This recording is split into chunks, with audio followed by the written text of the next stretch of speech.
नाज़रीन, मैं हूँ एमएसजे और मेरे साथ मौजूद हैं एस्ट्रोलॉजर मलिक महबूब साहब। सर कैसे हैं आप? ठीक हैं? खैरियत से? जी, अल्लाह का शुक्र है, आप ठीक हैं? अल्लाह का बड़ा करम। सबसे पहले तो जब से बुशरा बीबी आई है, पीटीआई खामोश भी है, एहतजाज का ऐलान ज़रूर किया लेकिन पेशावर केपी में ही किया है। क्या देखते हैं कि खामोशी कोई बड़ी डील का पेश ख़ैमा है? हुकूमत में हलचल तो है। सर वो डील नहीं है, मैं आपको पहले बताया था, ये अपने सितारों की वजह से बाहर आई हैं। अब इनके हालात ऐसे नहीं हैं कि इनको किसी भी रीज़न से पीछे आप जेल के पीछे रखें या यूँ कहा जाए कि कोई नया मुकदमा डाल के इनको बैकडोर कर लें। लेकिन मैंने आपको जैसे बताया था लास्ट टाइम भी, बुशरा बीबी अगर बाहर आई हैं, तो ये पीटीआई में मुदाखलत करेंगी और बड़ी जल्दी आपको ये मंज़र आम पे चीज़ें नज़र आना शुरू हो जाएँगी। लेकिन ये मुदाखलत इस तरह से होगी कि आपको ऐसा बज़ाहिर नहीं महसूस होगा कि ये पीटीआई को तोड़ना चाह रही हैं। लेकिन मुझे ऐसा लगता है कि इनकी वजह से पीटीआई के अंदर जो ग्रुपिंग है, वो बहुत वाज़ेह हो जाएगी। क्योंकि आपको मैं काफ़ी अरसे से बोलता आ रहा हूँ कि पीटीआई में कुछ जो मेन कैरेक्टर हैं, वो नहीं चाहते कि खान बाहर आए, लेकिन अब इनको महसूस हो रहा होगा कि पीटीआई की ओनरशिप समहाउ बुशरा बीबी की मुदाखलत और ओनरशिप बुशरा बीबी की तरफ जा रही है, जिसकी वजह से ये लोग अपना जैसे बोलते हैं ना, मुँह खोल के या अपना चेहरा नमूदार करने वाले हैं। मतलब वो एक उसको लेके आएँगे रूसी सियासत को जी, कि बुशरा बीबी इसको क्यों टेक ओवर कर रही हैं, हम क्यों पीछे हट रहे हैं। क्योंकि बुशरा बीबी तो अब एक किस्म का अगर टेक ओवर करेंगी तो वो खान साहब की रिहाई के लिए ज़्यादा जी, जद्दोजहद करेंगी। बिल्कुल।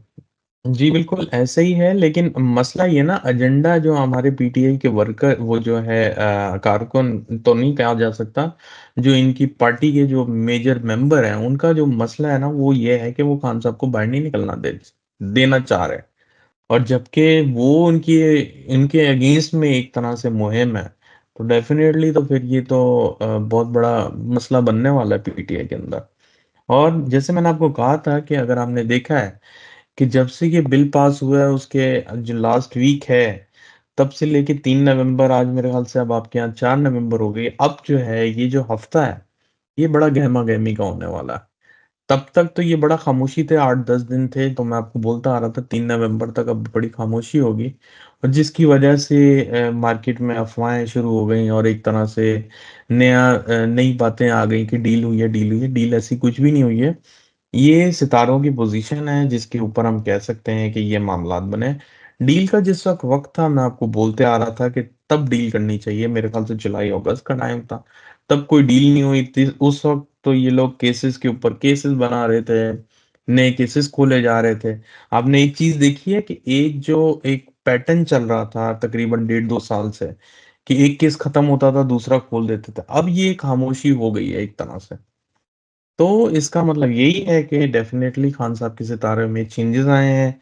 जो एक बहुत मुश्किल तरीन का वक़्त था, वो उनका गुज़र गया है और अब जो है ये रिकवरी मोड में आ रहा है। अगर आप मैं इसको इस तरह से भी समझा सकता हूँ कि खुदा ना ख़ास्ता कोई इंसान ऑपरेशन थिएटर में जाता है, जब उसका ऑपरेशन होता है तो उसके बाद उसको रिकवरी में ला के रखते हैं, ना कि वो बोलते हैं कि आप पेशेंट बिल्कुल सही हो गया। तो सितारों की भी ऐसे ही होते हैं कि इंसान जब एक बुरे फ़ेज़ से गुज़रता है, उसके बाद वो एक रिकवरी फ़ेज़ में आता है, जो कि इतना लंबा नहीं होता, कुछ महीनों का भी होता है, लेकिन कुछ बहुत कम ऐसे भी प्लैनेट होते हैं जो रातों-रात तब्दील हो जाते हैं। लेकिन खान साहब के साथ जो सितारे चल रहे हैं, मुझे ऐसा लगता है कि वो रिकवरी फ़ेज़ में चल रहा है। तो डेफ़िनेटली आने वाले महीनों में ये आपको बहुत अच्छा रिज़ल्ट और आउटपुट देंगे। इंशाअल्लाह साहब, दूसरी तरफ अगर बात करूँ, हुकूमत बिल पे बिल पेश किए जा रही है, बिल मंज़ूर भी किए जा रही है। क्या लगता नहीं अदलिया के खिलाफ इतने बिल लाके अदलिया और हुकूमत अब आमने-सामने आने वाली है और बहुत से मामलात पे आमने-सामने आ जाएगी? सर, ये तो मैं आपको बहुत पहले बता रहा था कि ये जो अपने लिए गड्ढे खोद रहे हैं, ये गड्ढे मुर्दे इनके सामने आएँगे और ये इन्हीं में गिरेंगे। तो ये जो गड्ढे मुर्दे खोद रहे हैं, ये अदलिया के साथ पंगा लेने का मतलब ये है कि आपने जो है ना बहुत बड़ा पंगा खोल दिया, क्योंकि अदलिया अगर सैटर्न से रिप्रेज़ेंट हो रही है, तो डेफ़िनेटली जो अभी हालात होने वाले हैं, वो 15 नवंबर से आपको जो दिखने वाले हैं, वो ऐसा लग रहा है कि वुकला तहरीक बहुत ज़्यादा नज़र आएगी। अदलिया को सपोर्ट वो करेगी, और आने वाले दिनों में जो फुल एंड फाइनल दौर होगा, ये 5 महीने होगा। क्योंकि इसमें सैटर्न अपनी जो रेट्रोग्रेशन के बाद डायरेक्ट होने के बाद अपना जो भी उसका फेस रह गया है उस साइन के अंदर वो कंप्लीट करने वाला है। तो ये जो 5 महीने हैं ना बड़े डिसाइसिव होने वाले हैं हर एक के लिए। हर एक से मुराद इसलिए है कि जिन्होंने भी 2 ढाई महीने 2.5 साल में गड़बड़ घोटाले ये जो भी किए हैं या जिनकी जजमेंट किसी तरीके से अभी तक बची हुई थी, जिनका हिसाब किताब नहीं हुआ था, वो अब हिसाब किताब होना है।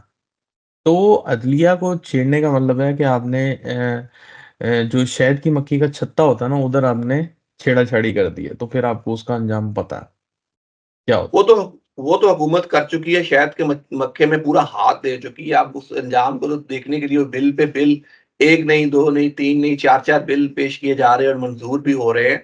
तो आईनी बेंच का जो सरबराह है मंसूर अली शाह को बनना है, लेकिन हुकूमत चाह रही है कि मंसूर अली शाह साहब आईनी बेंच के सरबराह भी ना बने। पहले हुकूमत चाह रही थी कि वो रिज़ाइन कर दें, मोहद्दीन अख्तर साहब भी रिज़ाइन कर दें, लेकिन दोनों जज ने रिज़ाइन नहीं किया।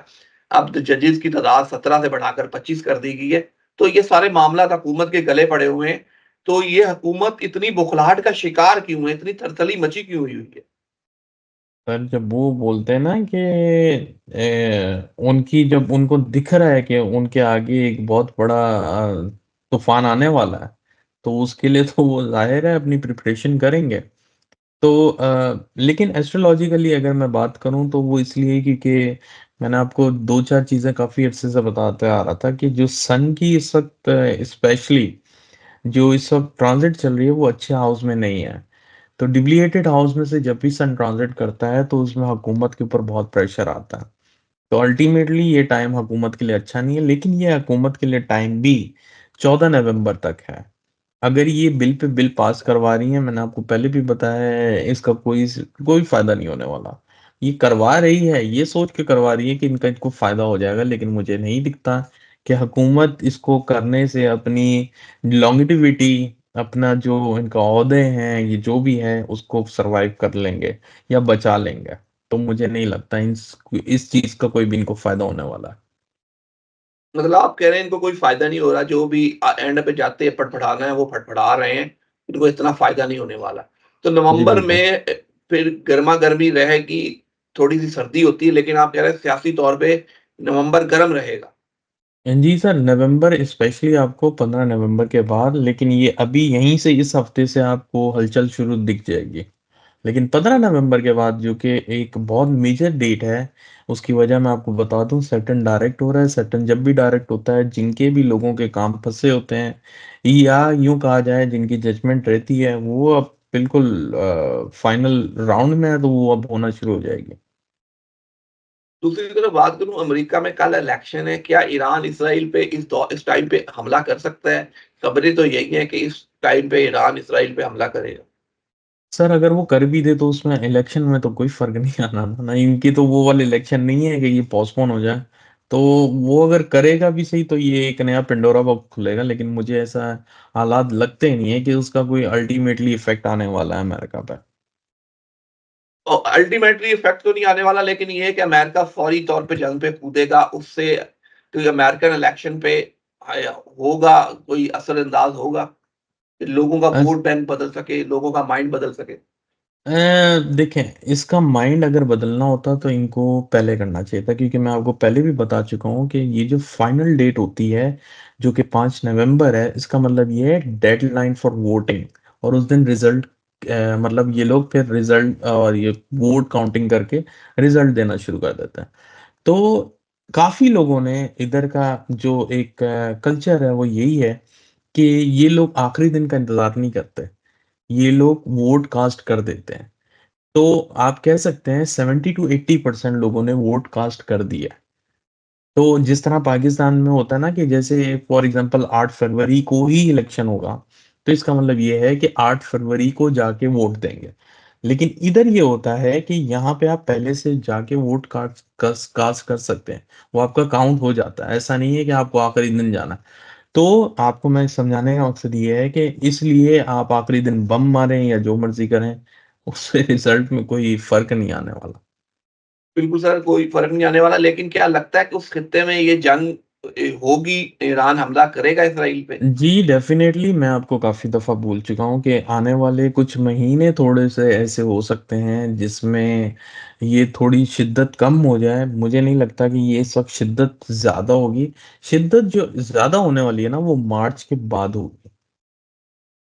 लेकिन ये हल्की-फुल्की पटाखे बजते रहेंगे। इसके ये नहीं ये ऐसा नहीं है कि स्टॉप हो जाएगा और फिर बिल्कुल खामोशी हो जाएगी। चलें, हल्के-फुल्के पटाखे बजते रहेंगे। दूसरी तरफ अगर बात करूँ, रशिया ने चाइना और इंडिया की सुलह करा दी है। उनके जो तनाज़ुरात थे एक प्लेटफ़ॉर्म पे लाके उन्हें इकट्ठा कर दिया है, खड़ा कर दिया है। तो वर्ल्ड ऑर्डर हमें कहीं न कहीं चेंज होता नज़र तो आ रहा है। जी, चेंज होता हुआ डेफ़िनेटली नज़र आएगा, लेकिन आप ये नहीं समझें कि चाइना और इंडिया की कोई अच्छी सुलह हुई होगी, ये टेम्परेरी बेसिस पर है।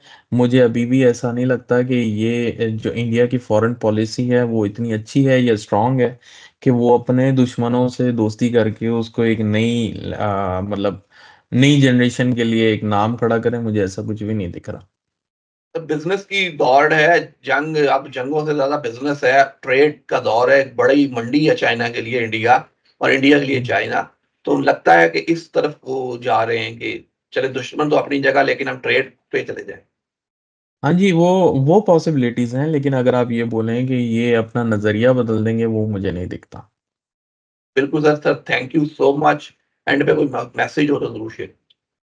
जी, मैसेज ये है कि अगर आप लोग मेरे से कंसल्टेशन चाहते हैं तो प्लीज़ इसके लिए 3 चीज़ें आप अपनी प्रोवाइड करें, date of birth, time of birth और प्लेस ऑफ बर्थ। जिस सिस्टम को मैं फ़ॉलो करता हूँ उसमें टाइम ऑफ बर्थ की बहुत इम्पोर्टेंस है, क्योंकि टाइम ऑफ बर्थ में से अगर जुड़वा भी होते हैं तो उनके भी टाइम ऑफ बर्थ में 1-2 मिनट का फ़र्क होता है, तभी उसमें डिफरेंशिएट हो सकता है। तो टाइम ऑफ बर्थ की बहुत इम्पोर्टेंस है। Thank you so much. मुझे और मलिक महबूब साहब को दीजिए इजाज़त। अल्लाह हाफ़िज़।